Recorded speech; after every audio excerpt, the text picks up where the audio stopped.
watching the McCann Sports Center official podcast with your host, Ewan Dorman.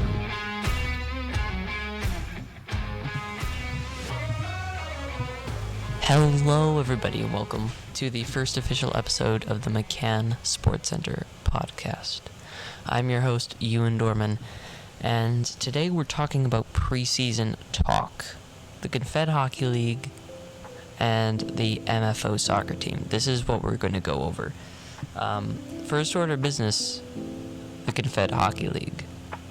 Now, I know it's U13 still, but we're also going to transition Confed Hockey League. I'm just kind of putting it into all of Hockey Edmonton, essentially. That's what we're going for. I don't want to go like hockey, because it's kind of a mix that I'll be talking about on this podcast. So it'll be kind of all of Hockey Edmonton, I guess. Yeah, so we'll just go over that. I have three main things I want to highlight. The first is Patrick McGrath. He is a star player from last season. He excelled greatly, and I think he has a lot of potential. He scored over 20 points last season, and allegedly in the new Confed hockey game, he has an overall of 93, which is one of the highest in the game. And I thought that was pretty interesting, mainly because he's had an exceptional season. But over the course of the last few seasons, this has really been the only season where he's racked up a lot of points. If you look at his previous stats through Confederation Hockey and Hockey Edmonton, it really seems like he's slacking a bit from his past. But now, I have to say he has excelled, and he's doing very well. Right, so a 91 overall? Yep, 91 overall. He, I think, will excel this season. I'm going to guess he ranks up 30 points minimum. A minimum of 30 points. If he scores over 30 points, I wouldn't be surprised. But if he scores under 30 points, I will be genuinely shocked. Like, genuinely shocked. He's an exceptional player. Shout out to Patrick McGrath, I guess. He's exceptional, and he deserves to be recognized. I think he can do a lot next season, and I believe he's trying out for Southside Hockey, so we're going to keep a look on him for quite a while. Second order of business, I'm going to go right on a limb here. This is my personal opinion, but I think Liam Flanagan is going to have a really good year this season. Now, I've talked to a couple other people, and they think otherwise. I've talked to a couple of my friends, and they say otherwise. But I wouldn't be surprised if he had a good season this year. If you're not aware, he used to play as a forward in Confed hockey, but ever so recently he switched positions to a defenseman.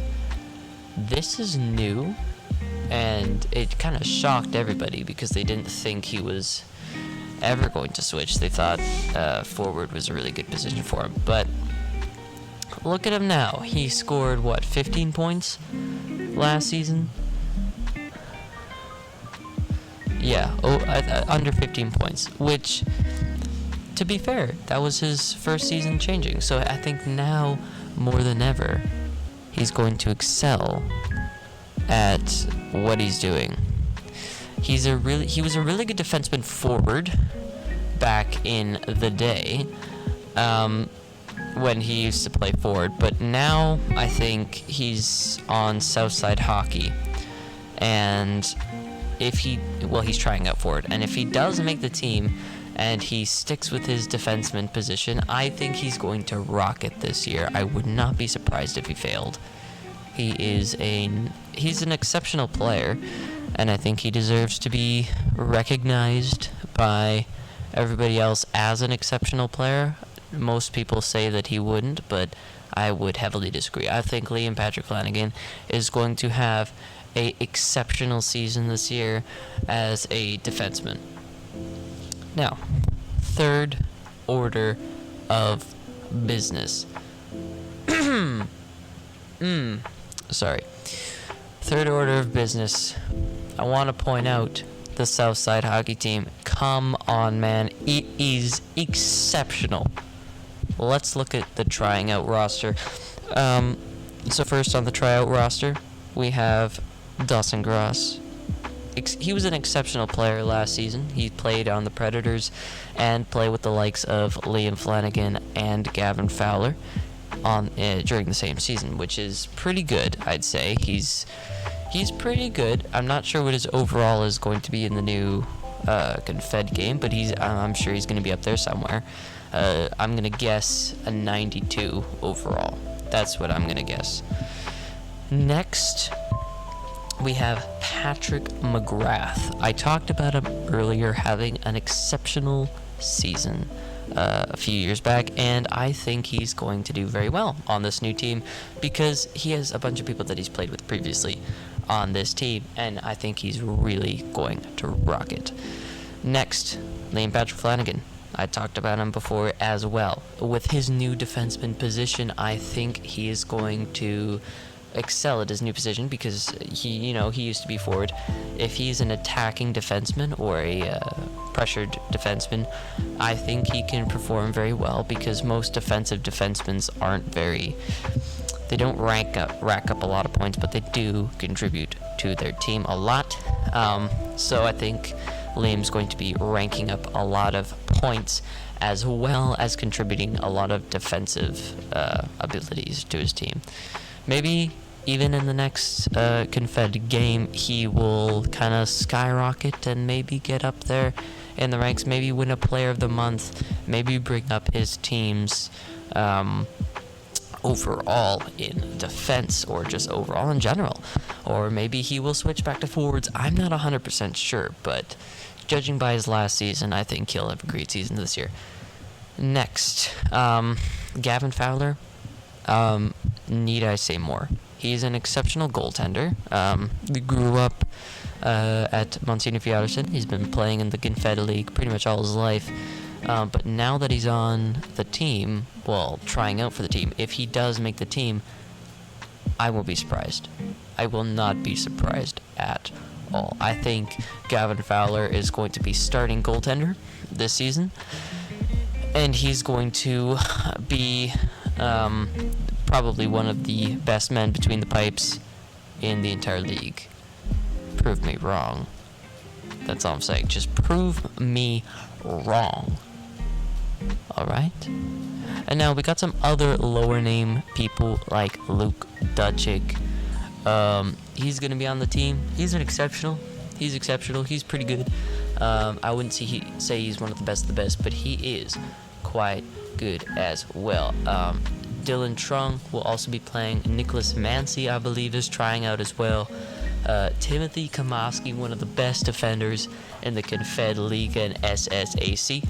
He's probably also going to be on the team. I mean, I haven't looked, but I think he will do exceptional if he does make the team. I mean, that's the main roster for SSAC, or the Southside Club. It sounds pretty good. I think they're going to dominate this year, maybe make it to the playoffs. I'm going to guess they minimum make it to quarterfinals. They'll at least make it to quarterfinals, and then they will kind of go on, I think, to I think they'll probably make the finals this year. I mean, they are an exceptional team. They got a good man between the pipes. They got great defensemen. They got good forwards. I think they got it under control. I think they might even win this year's playoff bracket. And I'm gonna guess that most, if not all, of their players make it to the team of the season. I'm gonna guess most of their players make it to the team of the season on Confed 23. I'm gonna guess they make team of the season because their players are exceptional, and from what we have seen from recent leaks of the game, some of them have gold abilities. We're not sure what they're called yet, but they got gold abilities. I can confirm that Patrick McGrath has gold ability, and Gavin Fowler has a gold ability. But I just think that's great. I think that's absolutely amazing. Alright, now we're going to get on to the wonderful part of MFO Football Club. Now, my thoughts on the MFO Football Club for men's. Actually, let's talk women's first. Let's talk women's because I have a bit more excitement for the women's this year. Alright, first, a bunch of kids from grade 6 are moving up to grade 7s and now can try out for the junior or senior teams, and so are moving up to grade 8. And I am just gonna go right out on a limb here and say that they are probably gonna have one of the best female teams in the Edmonton Catholic School League, maybe even make to the provincials or win the cup. I think they'll do good, but I'm only saying this because last year there wasn't even enough women's players to qualify and register a team. That was pretty disappointing. I wanted to see some games, go watch some. I think that would be good. Even put it on MSC. Maybe I'll recommend them recording a game. I think that would be pretty good. Unfortunately, that never happened, and they never were able to register a women's team, which I'm pretty disappointed about. But I have hopes. There are a lot of grade 7s and grade 6s that are moving to grade 8 and 7 this year, and I think that they will probably have some of the best players in the league, because our school is known for their soccer team. Our school is known for the soccer team. MFO is known for the soccer team. So I'm just going to say that they make it at least to round 1 of the playoff bracket. I hope they at least make it to round 1 of the playoff bracket. That is my hope. That they at least go through the season. Go through the season and make it to the finals. That's my hope. But I think realistically, that's probably not going to happen.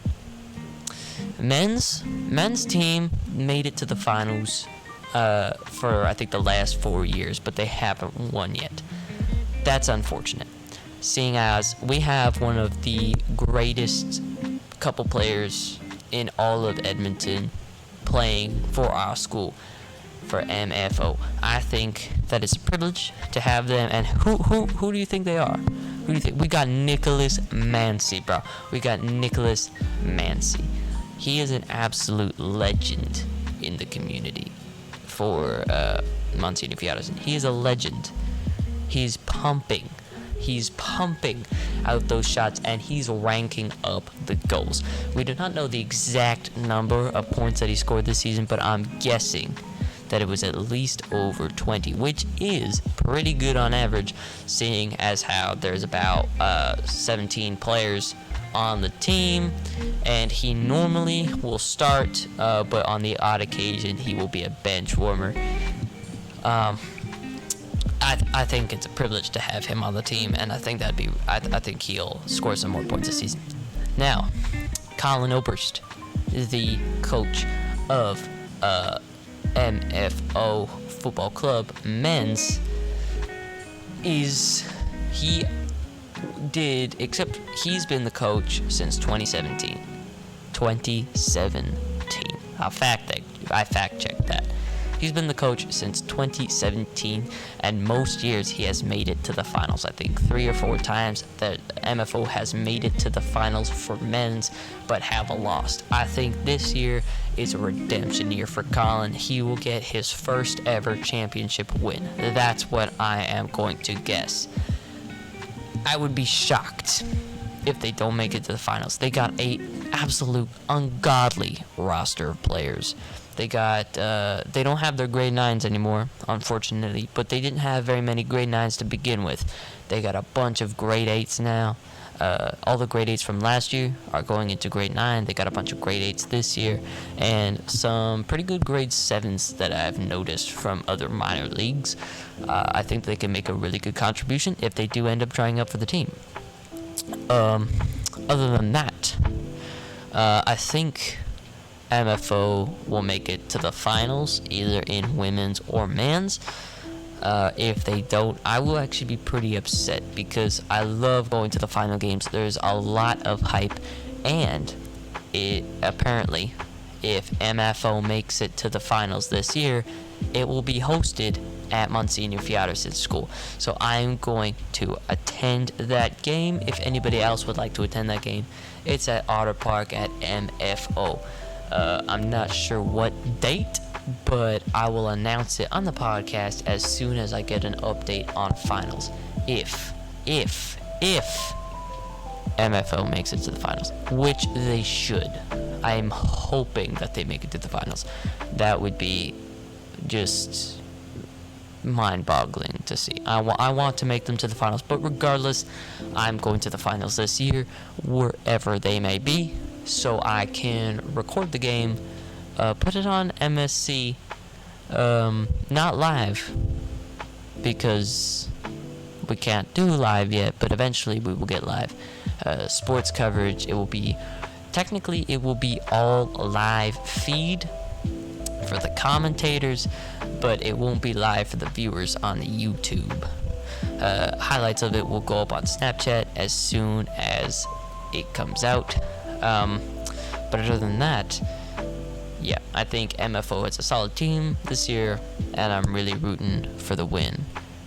I think that wraps up our podcast episode today. If you liked it,